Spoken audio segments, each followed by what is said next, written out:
like they're a bit more limited. Like they might just have a Dread Return to the graveyard they were saving and just be like, oh, Wheel of Sun and Moon, I'll just make a Golgari Grave Troll and see if that works. For those who don't even know what Ground Seal does, it's 1G for an enchantment. Cards in graveyards can't be the targets of spells or abilities, and it cantrips when it enters the battlefield. The cantrip's a big part too. Yeah, cantrip is huge. And Wheel and Sun and Moon is the other card. It's white-green hybrid, so white-green to cast. And enchants a player. An enchanted player, if a card we put into their graveyard, it's put on the bottom of their library instead. So it's very hard to beat that through Dredge. Yes. So looks like we're getting another feature match. Ruan versus Jonathan Sukenik. Kai, I mentioned earlier, another Ann Arbor local, playing the well, it's New Horizons, for lack of a better term. But instead of the old Terravores, they've been upgraded to Stoneforge Mystics for Batterskull and Sword of Fire and Ice. So you got Stoneforge Mystic, Tarmogoyf, Knight of the Reliquary, and a Sower as the creature base. And then it looks like he may have cut the Stifles from this deck, but it has Brainstorm, Mental Misstep, Force of Will, Daze, Ponder, Swords, Jace the Mind Sculptor, 4 Horizon Canopy, Wasteland, and blue-white, green dual lands and fetches of the mana base. And on the other hand, we have blue, white, black, Thopter Foundry, Dark Confidant, Stoneforge Mystic. Reminds me kind of the deck Edgar Flores used at the Invitational. Yeah, that was what I was thinking about. But it has Thopter Foundry, which I don't think Edgar had. He did not. This reminds me actually of Sam Black wrote about this deck way before the Grand Prix. He was considering playing it as of, I want to say, Dallas, with you have Stoneforge Mystic, which gets Sword of the Meek, which is really important. Yeah. It's another tutor. It looks like Kai is up game 1 before we start this game. Okay. So we'll see where that goes. Oh, with a name like Kai. Yeah, I mean. yeah, exactly. Actually, at Grand Prix Columbus 2 years back, Kai Ruan played against Brian Cole, and he's like, I remember back in the day, I played against a Kai twice at this event, and back in the day, that used to mean you were dead.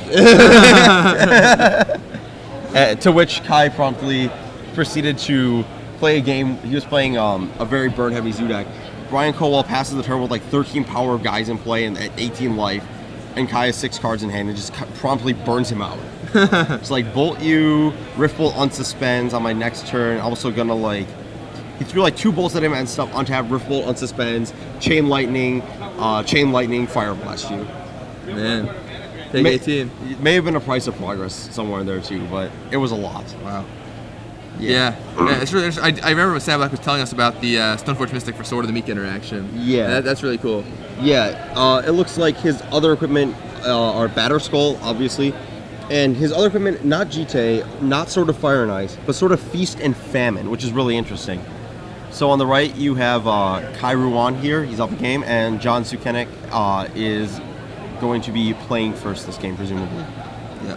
Both players on Stoneforge Mystic decks. Just a battle of Dark Confidant and the Thopter Foundry combo against Knight of the Reliquary and Tarmogoyf, pretty much. So, interesting card in the sideboard of Jonathan Sukenik's deck. Obviously, it doesn't come in here, but Flusterstorm, this card we just saw from Commander, which is seeing a decent amount of legacy play. As a Storm player, how do you feel about that card in general? It's a card. It's just another counter spell. You know, they can board as many of those as they want. You just play around all of them the same way. It's not too different from a Spell Pierce. A little more obnoxious, harder to play around, but yeah, just another card, another day in the life. It's nothing super spiteful. So it looks like John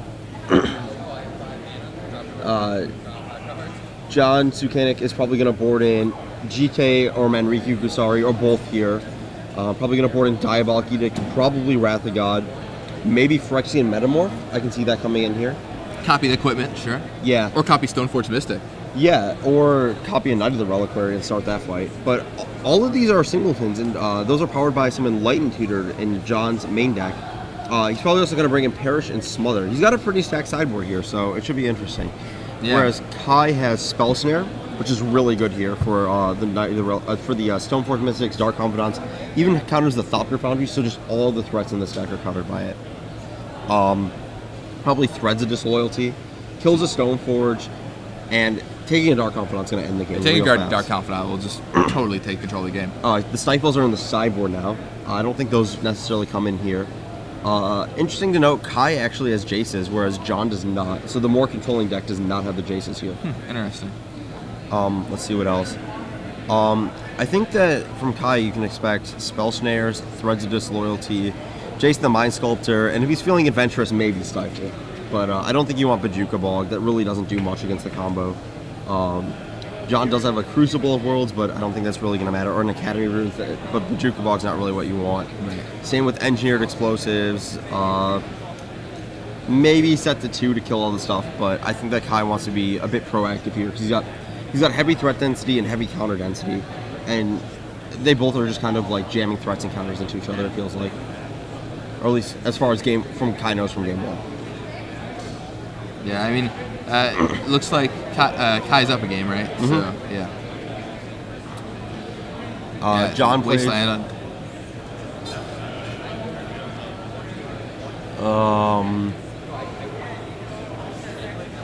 There seems to be some confusion.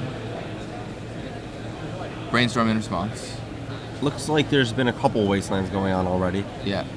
Looks like the second one from Kai. Yeah, looks like Kai has double Wasteland. I think I see a third in his hand too. Yeah, that's what it looks like to me. Just Wasteland you out of the game. And this is the issue of playing too many dual lands. This is exactly what can happen. Well, with control decks it's a bit different because you're expecting to go late. You're going to need all the colors over multiple turns. So, you can't really say, oh, I'm not going to play Wasteland ever, or not going to play a duel ever. You're just going to have to. But you want one of each basic so you can actually have a source that isn't Wastelandable. Right. So John effectively starts off this game with a fetch on a Marsh Flats, and Kai lets it pass with a Windswept Heath in play. It looks like Kai has some Force of Wills, a Tarmogoyf, and a Crucible, and a Swords Blushers in his hand. Yeah, so by wastelanding some of the early lands, it really sets John back here. And even though they're like basically starting at parity in like air quotes, if John kept a land-light hand, it could completely mess him up. Yeah, Kai kept his hand knowing I have all these wastelands. I'm going to play this game after that, and John keeps his hand knowing, well, this is what I have. And that's pretty much what the Kai's deck wants to do, right? Like, it has cards like another Reliquary in it, so it can specifically just chain wastelands. I mean, it's one battle mode of attack you can use. Kai asking his opponent which dual land that is. Huh. What colors does that one make? Actually, the phrase he used, we were discussing this, he's like, I don't know what any of them do. I'm going to ask my opponent, is that one Godless Shrine or Hollow Fountain? It's a good question to ask. So it looks like that's Academy Runes John has in play also? Yes, that looks like an Academy Rune. Yeah, so that's definitely a sign that Kai was hitting his lands hard. Yeah. Because he wouldn't have deployed that if he had colored lands to play out. I have a feeling that Kai's going to use his third Wasteland and then go for a Crucible lock here. It's going to get real rough, actually. Yeah, I think I see. Is he going to try to play Tarmogoyf, though? I think I see a Force in his hand, too. Yeah. I think that, okay, so that's going to get Swords. Sure. I think Kai is just setting up to resolve this Crucible, because I don't think John really knows that he is Crucible. And he's land light, needs to make all of his colors through this Academy Rune, so things could get awkward. Though if John misses a land here, I think you just snap Wasteland the Scrubbling. Yeah, if John does not have a land, that Wasteland Though is doing some work. if Kai doesn't have a third land, he probably wants the Crucible instead. There's a third land. There's his Crucible. This is the showdown now. Alright, you gotta force that. Excellent. Yeah, that's how you know they mean business. Exile Brainstorm with Forcible. Thanks. Yeah. No fooling around here. We cannot let you have a Crucible after I've Wastelanded you twice. Soon to be 3 Forcible, times. Exile, the best card in the format. Not gonna happen. There's Crucible, and with the Wasteland on Kai's side, John knows that's bad news. Looks like John has 2 more Wastelands for mana and an Academy Runes, and that's it. There's a sword, and now we're gonna see double Wasteland this turn. Possibly single and playing in that Knight of the Reliquary he just drew, actually. Sure. First main, Wasteland the Scrubland. Second main, yeah. Alright, there's that. I guess he just has all colorless lands, right? So. Yep. Academy Runes, Wasteland. Yeah, that force is pretty timely. If John landed a Crucible of his own, it might be a different story. It might be a different game. Kai could still landlock John, but he couldn't actually grind him off of the land count that he was at already. Right. So this looks like another Knight of the Reliquary. I think Kai's going to turn that Tundra probably into another Wasteland and just send his opponent's lands home. Oh, man. Yeah. Brutal. Very brutal. This is what Knight of the Reliquary does to people. Yep. And once again, like I was saying a second ago, this is one plan the New Horizons deck can do. Just shut your opponents off their mana. That's why a lot of people have Stifles in the main deck. So Yes. you can stifle their fetch lands, then wasteland them. As opposed to our first feature match, this one is first round one at the time. This one, not so much. No. We'll probably, if there was a third match, you could probably get to that one in time, assuming this one finishes quickly, which it should. Yeah, this is one of the wide parts of Legacy. You have this wide spectrum of deck speeds. Some of these decks just kill you immediately. Some of these decks, maybe 20 turns down the line they kill you, but could go either way. Yeah. And Kai wastes both of Jonathan's lands. And now John just has a single island left in play versus Kai's Knight of the Reliquary, Crucible of Worlds. With force backup. Yeah, this game is quickly heading in Kai's favor. Do you think this is just a bad matchup for Jonathan? I don't actually know how the Thopter Foundry combo affects this, but typically the New Horizons deck is very favored against these sort of like blue-white fair decks.